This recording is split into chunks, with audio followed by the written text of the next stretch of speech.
राम राम मंडळी, स्वागत आहे तुमचं आपल्या चॅनलवरती ज्याचं नाव आहे स्वयंपाक सुगरणीचा। आज आपण पाहतोय तिखट भोपळ घारे। येस, तुम्ही बरोबर ऐकताय।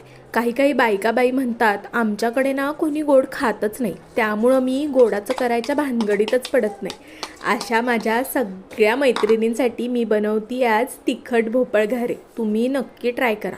भोपळ्याचा गर छान असा उकडून घ्यायचा, त्यानंतर त्याच्यामध्ये पांढरे तीळ, बेसन पीठ, त्यानंतर बारीक चिरलेली कोथिंबीर, धनेपूड, त्यानंतर लाल तिखट मसाला घालायचा आणि हो, हळद, मीठ हे तर नेहमीचं ठरलेलंच, तेही घालून घ्या।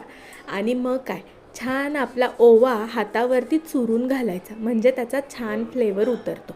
तेलाची एक पळी घालायची आणि रोजचंच आपलं गव्हाचं पीठ घालून घ्यायचं आणि मग काय, या सगळ्याचं मस्त असं घट्ट कणिक मळून घ्यायचं। अगदी घट्टही नाही आणि अगदी पातळही नाही, असं छान कणिक मळून घ्यायचं। कणिक मळून होतंय तोपर्यंत तुम्ही पटापट जाऊन चॅनलला सबस्क्राईब करून घ्या। अशा छान छान व्हिडिओज तुम्हाला आपल्या चॅनलवरती नेहमीच पाहायला भेटेल। आणि हो, आपण शॉर्ट्स व्हिडिओ डेली अपलोड करतो, तुम्ही ते पाहिले नसतील तर जाऊन पटापट पाहून घ्या आणि व्हिडिओ जर आवडला तरच लाईक करा। आत्ता आपलं कणिक छान असं मळून झालं।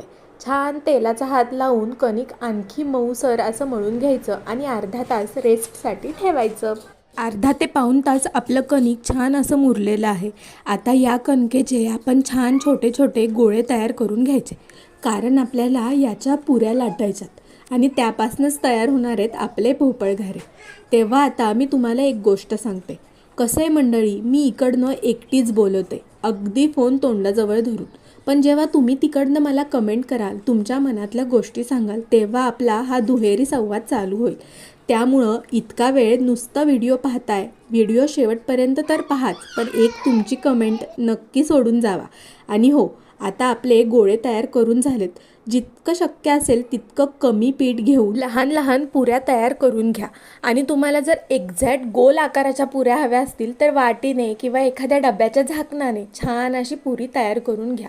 मी आता असंच वापरते, कारण मला आकाराशी काही घेणं देणं नाही, मला लागतं ते फक्त टेस्टी फूड। अशाच टेस्टी फूडसाठी व्हिडिओ शेवटपर्यंत पहा आणि सगळे व्हिडिओ पहा। आता आपल्या पुऱ्या तयार आहेत। मस्त असं तेल गरम झालं की त्या तेलामध्ये पोहण्यासाठी सोडायच्या। असं मस्तपैकी पुरीवरती खालून तेल सोडायचं, जेणेकरून पुरी छान टम्म अशी फुगेल। शेवटी पुरी म्हटलं की ती फुगलेलीच हवी, नाहीतर मग पुरीला काय महत्त्व। अशा पद्धतीने लहान गॅस करून सगळ्या पुऱ्या आपल्याला तळून घ्यायच्यात। एकामागून एक मीही सगळ्या पुऱ्या तयार करून घेते आणि मी तुम्हाला आता शेवटचं सांगते। अजूनही जर चॅनलला सबस्क्राईब केलं नसेल तर पटापट जाऊन चॅनलला सबस्क्राईब करा। आणि हो, हा आपल्या चॅनलवरचा सगळ्यात पहिला मोठा व्हिडिओ आणि हा व्हिडिओ तुम्हाला आवडला असेल तर पटापट सगळ्यांना शेअर करा, तुमच्या मित्रमैत्रिणींनाही पुऱ्या करून खाऊ घाला। व्हिडिओ